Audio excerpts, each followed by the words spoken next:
15 લાખના મકાન આવી જાય છે, તમે 10 થી 15 મકાન લઈ શકશો, અમે એવું એક મકાન નથી લઈ શકતા, એના માટે અમે આપઘાત કરીએ છીએ। વિચાર કરો અમારી જરૂરિયાતો। ક્યારે ઘટના બની બેન? अच्छा बेन शू थयुं तु तमारा बेन साथे? शू नाम हतुं तमारा बेन नुं?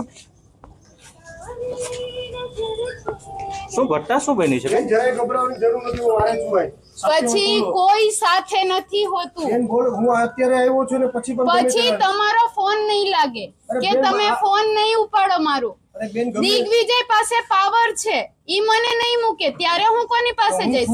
હું છું કવરેજ આપો। હા હા હું છું, મને લઈ લો। હા એ તો કહે છે, એમને તો જાહેરમાં હમણાં એમને કીધું, એમને અમને મીડિયા સમક્ષ કીધું કે અમની જોડે ઊભો છું।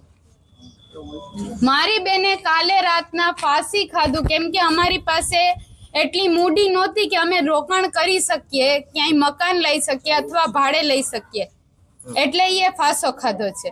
જ્યારે કે દિગ્વિજય જાડેજાએ સોશિયલ મીડિયા ઉપર પોસ્ટ દીધો છે કે હું નાના માણસોનું કાકરો નહીં હલવા દઉં, અને ઈ પ્રમાણે જ થયું। ઈ કાકરો નો હલાવ્યું, માનસિક સંતુલન હલાવી દીધું અને માણસોએ આપઘાત કર્યા। આજે મારી બેન ગયા, આમાંથી બીજું કોઈ જશે ત્યારે શું સરકારને વિનંતી કરશો બેન? સરકાર સાંભળશે? સરકારને સાંભળવાનું નથી, એને બસ ખાલી અમારા ટેક્સ જોઈએ, એનું ફેસિલિટી જોઈએ, એને ગાડી જોઈએ, ગાડીમાં પેટ્રોલ જોઈએ, ડીઝલ જોઈએ ને ડીજે જોઈએ, બીજું કાંઈ એને નથી જોયું। શું કોને જવાબદાર માનો છો આ ઘટના માટે? આના માટે જે નોટિસ લખી હોય એ જવાબદાર છે। નોટિસ જે લખી હોય, દિગ્વિજય લખી હોય, મામલતદારે લખી હોય, નગરપાલિકાએ લખી હોય, આના માટે એ લોકો શું મને કરી દેશે? કાંઈ પૈસા દેશે? મારી દીદી લઈ આવી દેશે?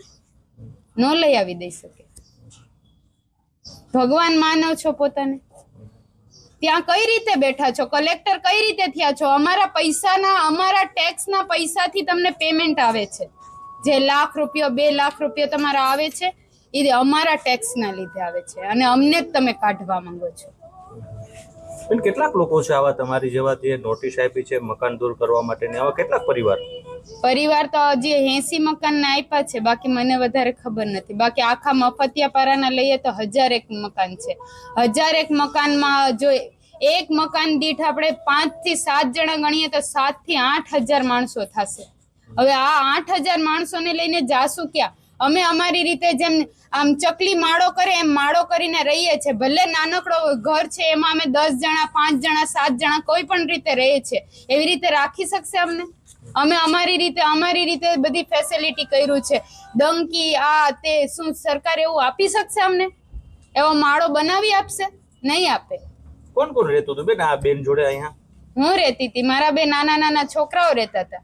હવે ઈ લોકોને કોણ સાચવશે? દિગ્વિજય સાહેબ આવશો, તમે આવશો સાચવવા?